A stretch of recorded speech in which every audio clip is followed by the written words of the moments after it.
Lebap vilayatynyň Faraw etrawynyň orta mekdeplerinde ýokary sınıf okuwçy gyzlar we dinan molimler bilen ýygnaklar geçirildi.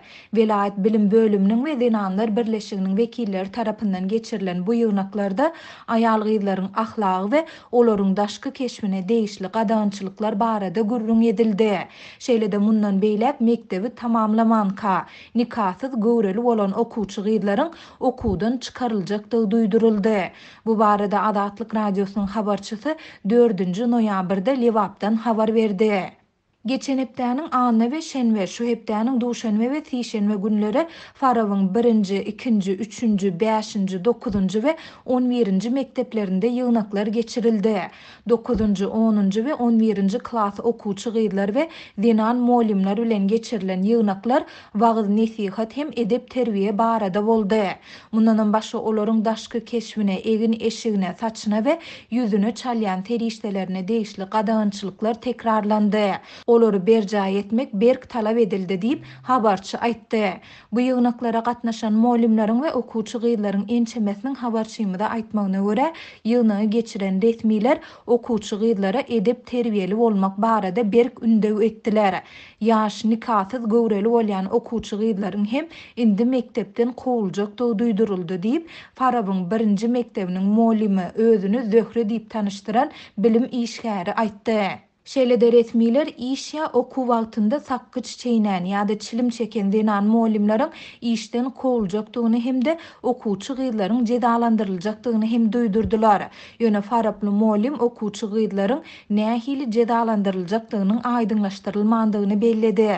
Onuň aýtmagyna görä resmiler gyş aýlarynda aýal gyzlara dar we gysga penjek, kostyum ýa-da keltekçe giymegiň gadagandygyny hem duýdurdular. Aýal gyzlara diňe uzyn palto giymek tawşyryldy. Mektebe barýan gyzlaryň göze düşýän derejede giyinmeli däldigini aýtdylar. Dar köýnek hem gadagan diýip Faraply molim aýtdy.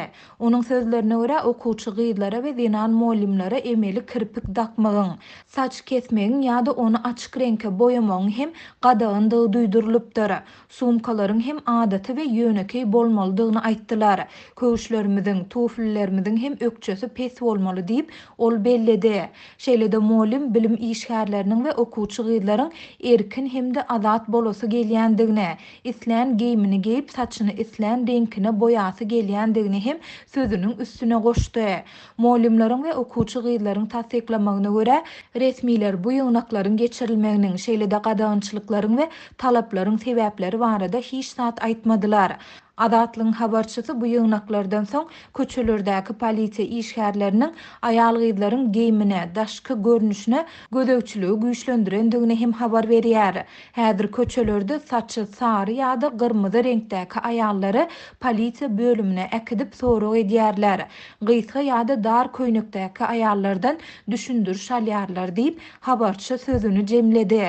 Adatlyk radiosu baýdylanlar barada Lebap vilayat we Farap etrap häkimliklerinden, bilim we polisiýa bölümlerinden, şeýle-de vilayatyň dinanlar birleşiginden, agdalýan mekteplerden goşmaça maglumat alyp bilmedi. Türkmenistanda okuwçy gyzlaryň goşadyrnyň içinde ahlagyna gödöwçilik etmek, şeýle-de olaryň we dinan molimleriň daşky keşfi bilen bagly çäklendirmeleri güýçlendirmek mazmunundaky ýygnaklar soňky ýyllarda ençeme gedek geçirildi.